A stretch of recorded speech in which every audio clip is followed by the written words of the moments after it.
Wow, wow, wow. This was an awesome roundup.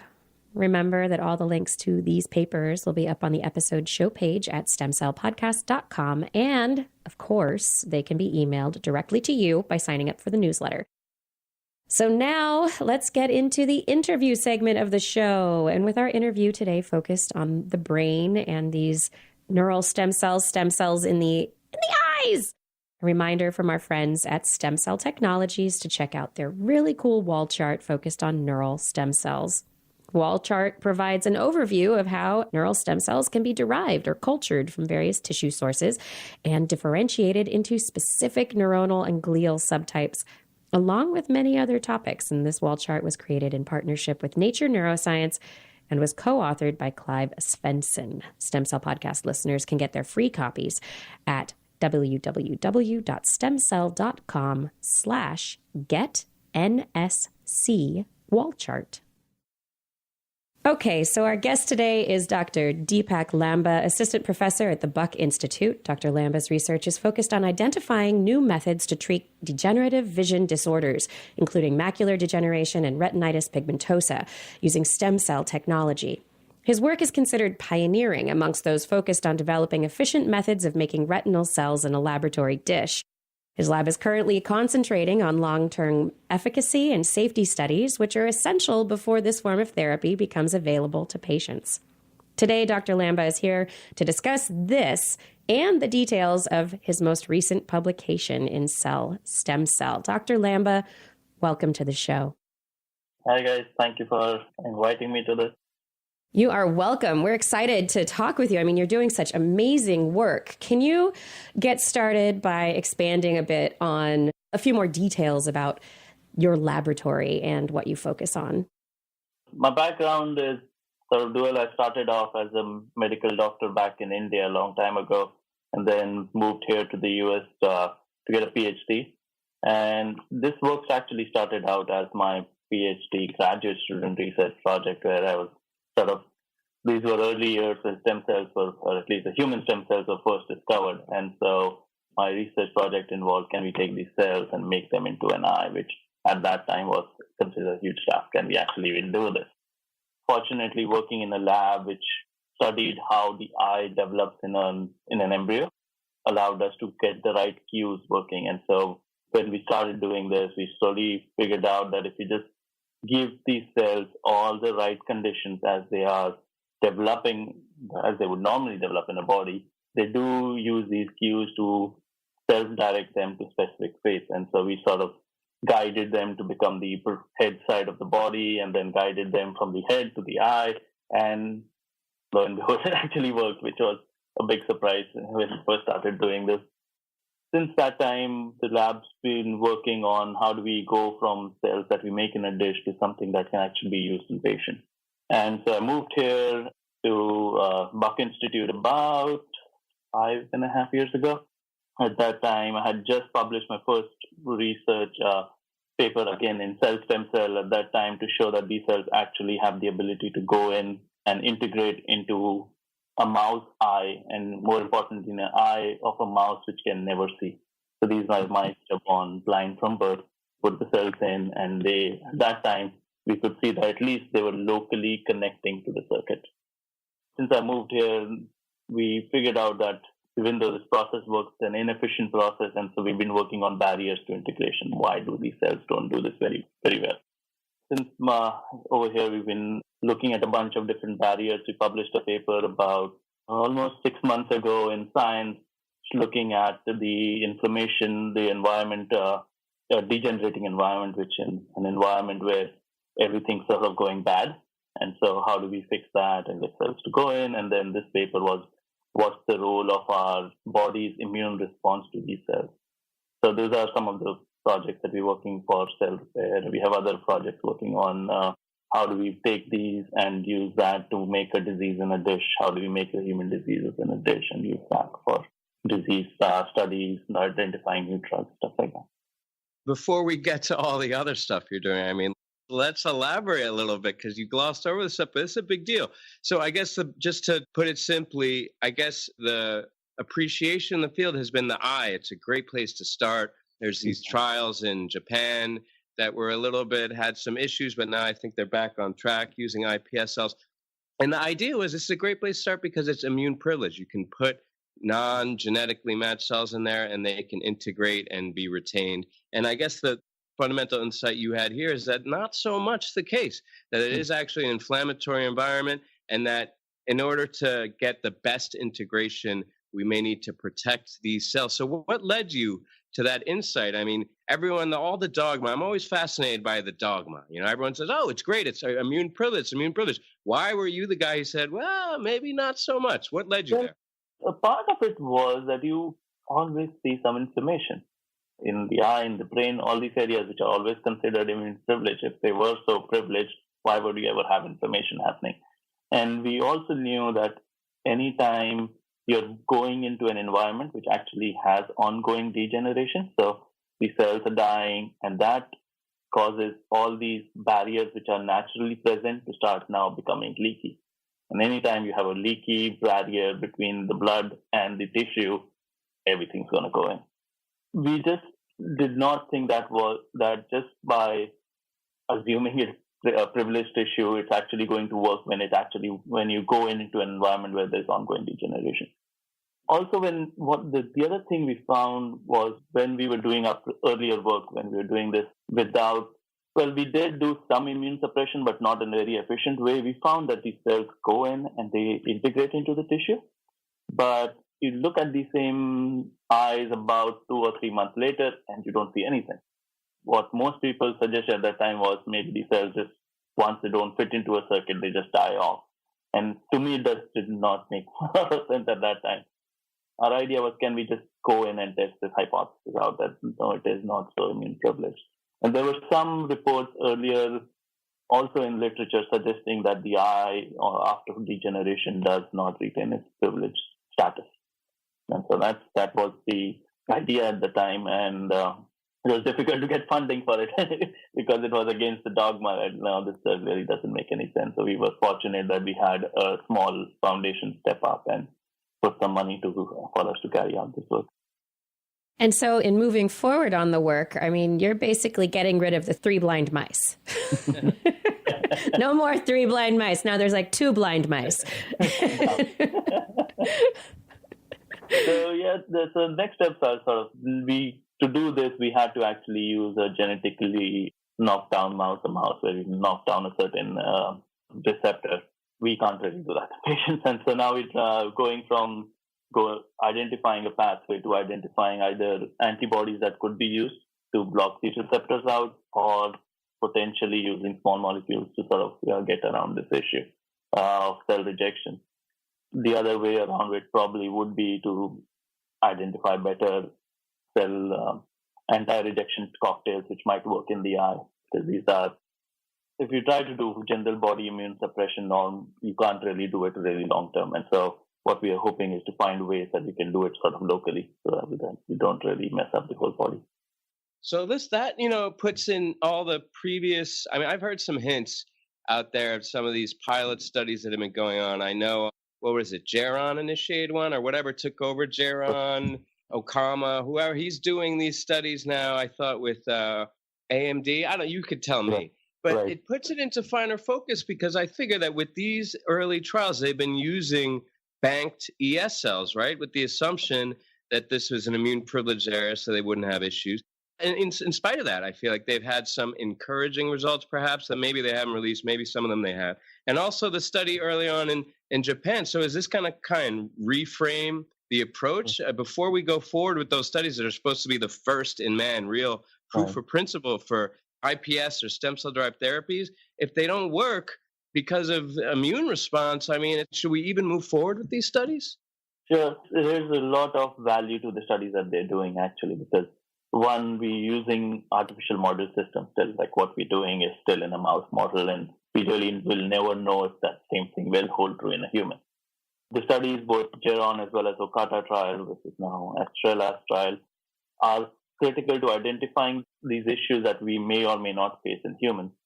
Their trial, at least they did, there are 2 issues with two differences between what they do with the site where they put their cells versus the site where our cells need to go in. The site that they are putting is this layer, which is at the back of the eye, the RPE layer. And even in our work, we found that a lot of the cells in that layer do still survive fairly long. They do go down over time, but they do survive fine. While the ones which actually have to go into a real three-dimensional tissue are killed off much earlier. And that holds true for what they've so far shown in their couple of reports that they've come out with in Lancet, where they showed that it suggests at least that along the track where they did transplant these cells, because they just put some cells in the back of the eye, you could see pigmentation along that site, suggestive of that these cells may be surviving, but we'll never know till we actually take the eye out to whether these cells are the cells they put in versus just local aggregation of host cells following some damage. But they had some subjective visual function tests which were very positive. Some of these cells are not very objective, making it a little bit difficult whether they were just placebo-based effects or real effects. The key point of the trial was the safety of these cells. The big issue that we all face right now is whether these cells, since we are making them from either embryonic stem cells or iPS cells, which always have this tumorigenic potential, both that trial as well as the trial that Dr. Masaya Takahashi is doing in Japan suggests at least that there is no current evidence that they would suddenly change into a tumorigenic cell and be maybe a big safety issue. So I think those are very critical things that we are getting out of. Every trial will give another refinement over what we've already done, and I think these are critical as we move forward to getting it into patients. When you're talking about a congenitally blind mouse and the actual light sensitivity or visual improvement that happens, I mean, we talk about so much of vision taking place in the brain, not in the eye. And if it's a congenitally blind animal, the brain has never gotten that light input. So how much improvement in vision do you think we can get? And will we ever know until we test it on monkeys or, a more human similar animal? What we try to do is sort of the very other end of this problem, right? There's this mouse which doesn't even know what vision is. And so we didn't even know if the circuits were right. And so just for that reason, I think this shows that it has a much larger potential than we even originally thought, that the brain can sort of start making sense of things that it has even never seen in its life. That's amazing.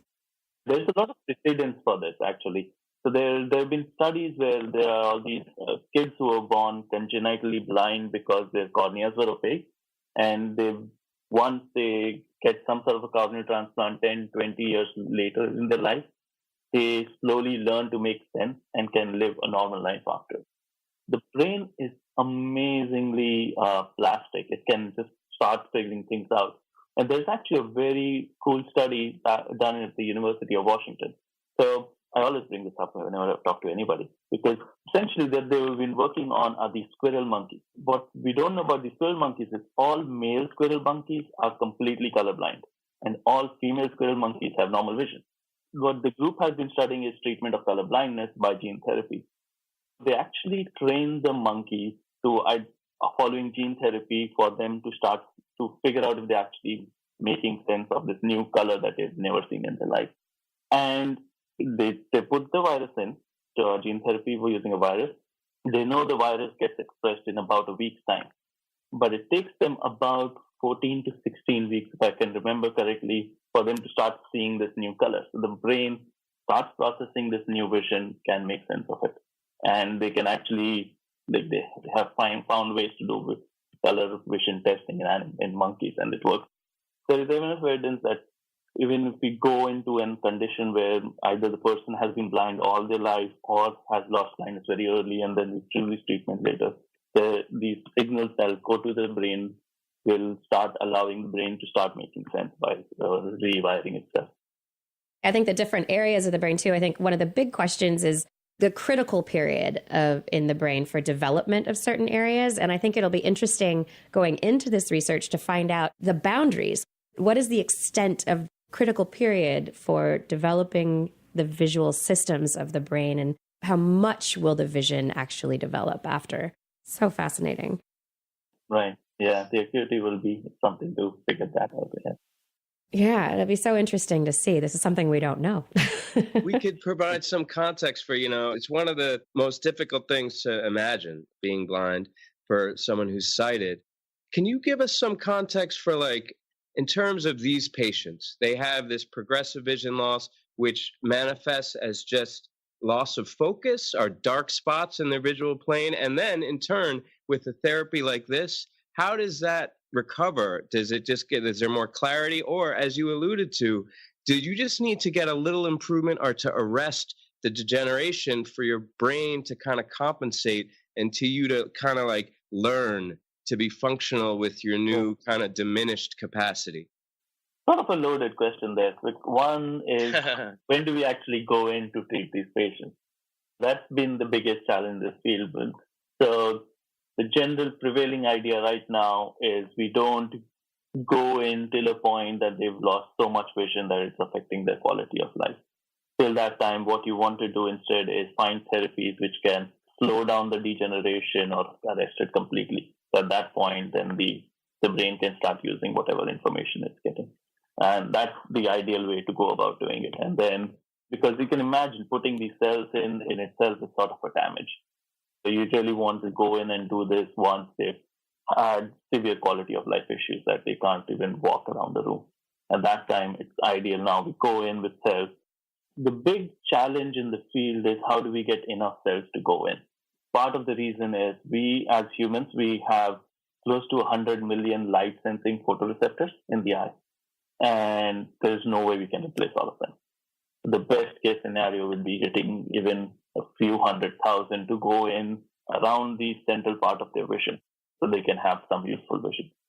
Maybe another 30, 40 years down the line, we have become so good at it that we can replace all of them. But right now, that's the best case scenario, is that you restore some useful vision so they can not bump into rooms or bump into walls, things like that. So worst case scenario situation. It all comes down to where the condition is. And then each condition has a different sort of a vision problem. So it's like age-related macular degeneration. What's happening is you're losing your central vision. And so it's the worst of the lot. Wherever you try to focus, that's the part that's affected. And that's where you really want to come in with cells and restore vision. While if you go to inherited degenerations, they often start at the peripheral part of your vision. So you don't even realize you've had vision loss till you've lost about 80% of your photoreceptors. So that's the bandwidth that the brain actually has. You can lose 80% of your light sensing cells and still be able to function normally, as long as it's not in your very central part of your vision. You sort of have to think this through based on the disease you're trying to go after and what stage and how severe it is. Oh yeah, that you more than answer the question. In terms of delivery, it really hit, like you said, there are 100 million, and we got to replace, and we can best guess, do maybe 1 million. Last week's episode, Dr. Song introduced this idea, which I keep thinking about, is that like the Zika virus has this tropism for the frontal cortex or wherever it is. Pardon me, all you neuroscientists out there who are hating me right now.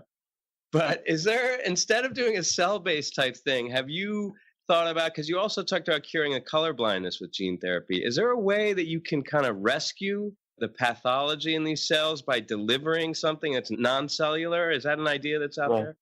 Actually, there's an very effective ongoing clinical trial that's been going on for now close to about 10, maybe 15 years. So the big problem with gene therapy is you have to find the exact number of patients with this. So there's a very specific mutation. And in most cases, you want a mutation which is non-functional, so you can replace it. If it is a mutant protein, then you have to do sort of a dual problem where you have to get rid of the bad protein and replace a good protein. So those are a little bit tougher to do. But this RPE, so this trial is an RPE65 trial. Gene RPE65 is non-functional in these patients, and these kids are born with low vision at birth and progressively gets worse. And in that case, it has worked beautifully. There are kids who are out there with these gene therapy carried out in their eyes, and they show an example of this kid who could barely see and now plays baseball. That's the ability that he can to hit a ball requires a lot of vision. And so there's a lot of gene therapy, and so now they're trying to figure out some of these other potential gene defects that can be worked on using gene therapy. The other way around, as I said, there's this problem also for the other group of patients where you actually have a mutant protein, and that's where this new technology of CRISPRs and Cas9s are being really looked into, where people want to go in and then just either fix the mutation so it's not a mutant protein or make it completely non-functional so you don't make a bad protein at all. And once you do that, then you can come in and start putting a new gene back in. So that's definitely being looked at. We are also looking, as I said, we had this paper out in Science last year where we were looking at the inflammatory component. And so for that work, the idea was how much of a role chronic inflammation plays in furthering the degenerative process. So you have some degeneration because the cells are dying, but then almost every one of these diseases has an ongoing chronic inflammatory component, and these inflammatory cells secrete bad stuff which causes more cells to die. And so we identified a protein, an evolutionary conserved protein called MANF. This protein actually completely changes the immune environment from being inflammatory environment to a repair environment. And by doing that, you can slow down the whole degenerative process and restore vision. So there are all these approaches that people are trying to try to restore vision to a significant amount so that we don't have to go in and replace it. What are the next steps for your lab? Are you going to be continuing on the path of investigating inflammation further? And what are you doing? So we'll be looking at other pathways which are critical for this whole inflammatory process. We have a few other targets that we've identified in the whole paper, but we essentially found all these through flies. We had a collaboration here with our chief scientific officer who was working on fly eyes, and those have given us a lot of new targets to go after. And so we're trying to look at some of the other targets to find things which might work even better. As I said, we're still working on identifying additional barriers to integration. The eye, there are lots of different reasons why cells will not integrate. So we're working on, as I said, we worked on inflammation, we worked on the cell rejection problem. There's also this problem of remodeling. Anytime the eye or even in the brain, a bunch of neurons die, then there are glia, these support cells, which undergo hyperactivation. And what that causes is the whole tissue starts remodeling itself. And we don't want that to happen again. And so we're working on ways to stop this remodeling process so that at least the whole total tissue architecture remains as intact as possible. When we go in, the cells can make the right contacts and not make malcontacts, so you don't have some sort of a weird vision. We're looking into some of those. As I said, we have this is all just the cell therapy side. Another half of my lab works on disease modeling. So can we create the disease that you or anybody else has in a patient in a dish? And essentially we make 3D eyes in a dish and start understanding the disease process so that we can come in and find new targets to go after. Stem cell fields has completely opened up how we can start now understanding disease processes and find new ways to treat patients. You're taking all of those avenues. You need to take advantage of what's out there right now to what best you can. If you focus just on one avenue, I mean, there are other researchers doing other avenues, obviously. It really does limit the possibilities when you just stick to one. And then you might end up down a blind alley if you're not careful. And I owe this to my PhD mentor. That was his philosophy. It's like anything that looks interesting, try to go after it, because you never know where the next step in this field is. And so you have to explore all of these ideas. And most of these, we had some ideas to go after, and then others we had no idea. We just thought we'd just give it a try and see what happens. And sometimes it works and sometimes it fails, and then you move on to the next thing. Yeah, but that's learning from failures. That's what science is about, right? Progress. Keep on going. Deepak, I have seen the light. Thanks to you.